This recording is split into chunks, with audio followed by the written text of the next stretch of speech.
یہ فضائل اعمال حضرت مولانا زکریا شیخ الحدیث رحمۃ اللہ علیہ اور بانی تبلیغی جماعت حضرت مولانا الیاس رحمۃ اللہ علیہ، حضرت مدنی رحمۃ اللہ علیہ کے ساتھ ایک مرتبہ بیٹھے ہوئے تھے، تو حضرت شیخ الحدیث مولانا زکریا رحمۃ اللہ علیہ پر قرضہ کچھ زیادہ ہوا تھا، تو حضرت مولانا الیاس جو بانی تبلیغی جماعت ہیں انہوں نے حضرت مدنی سے کہا کہ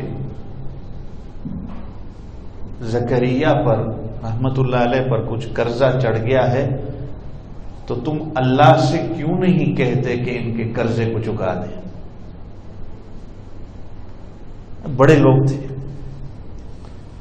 اللہ کے ساتھ راز و نیاز کی باتیں ہوتی تھی، میرے اور آپ کی طرح تو نہیں۔ ہمیں تو جب مصیبت پہنچتی ہے ہم پھر اللہ کے دروازے پہ آتے ہیں، جب خوشی کا موقع ہوتا ہے تو ہم اللہ کو بھول جاتے ہیں کہ تم اللہ سے کیوں نہیں کہتے کہ زکریا کا قرضہ جو ہے وہ چکا دیا جائے۔ تو حضرت مدنی رحمت اللہ علیہ نے کہا کہ حضرت آپ ہی کوئی نسخہ کوئی ایسا بتا دیں کہ جس سے اللہ سے بات کی جائے تو فوراً یہ معاملہ حل ہو جائے، کوئی مقام تسخیر ایسا ہو کہ فوراً ہی جو دعا ہم کریں، یا کوئی وظیفہ ایسا بتا دو کہ مانگیں تو فوراً ہی یہ معاملہ حل ہو جائے۔ تو حضرت مولانا الیاس رحمۃ اللہ علیہ نے کہا کہ کیا وظیفے کی بات کرتے ہو کہ جب خود اللہ نے قرآن میں کہہ دیا وقال ربکم ادعونی استجب لکم، ایک دفعہ اللہ سے مانگو، دعا مانگو تو صحیح، اللہ کہتے ہیں تم مانگو تو میں تمہاری دعا کو قبول کروں گا۔ جب یہ مقام تسخیر تمہارے پاس موجود ہے، یہ نسخہ تمہارے پاس ہے، تو پھر کیا وظیفوں کی اور بڑی چیزوں کی تمہیں ضرورت ہے؟ جب اللہ خود کہہ رہے ہیں تمام مانگو تو صحیح۔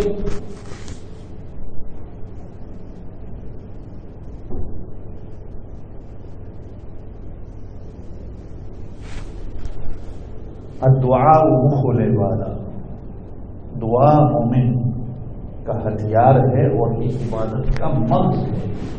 یہ بڑوں کی بڑی باتیں تھیں کہ یہ دعا کیا چیز ہے۔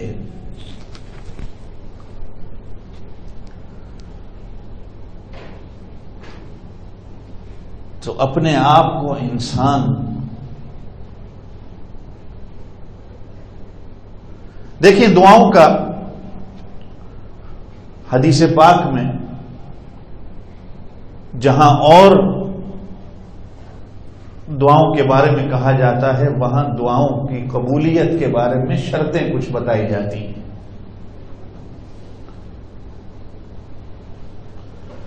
نمبر ایک، انسان جب اللہ سے مانگتا ہے تو من و عن دعا اسی طرح قبول ہوتی ہے جس طرح انسان نے مانگی ہے۔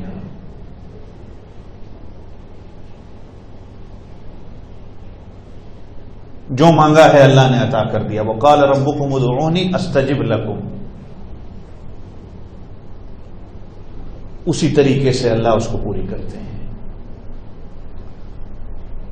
پھر حدیث پاک میں فرمایا گیا کہ ایک مومن جب دعا کرتا ہے تو اس دعا کے بجائے، اس کی قبولیت کے بجائے اللہ اس کو بہترین بدلہ اس کا عطا کرتے ہیں۔ جو اس نے مانگا ہے اس کو وہ نہیں دیا جاتا۔ اللہ چونکہ بہتر جانتے ہیں کہ میرے بندے کے لیے کیا بہتر ہے۔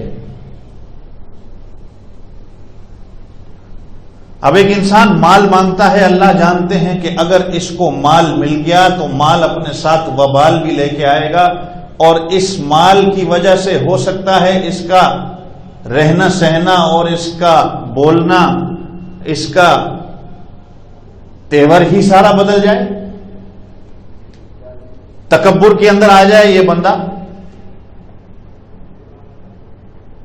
تو بجائے اس کے کوئی اور چیز اس کو دے دو، صحت عطا کر دو۔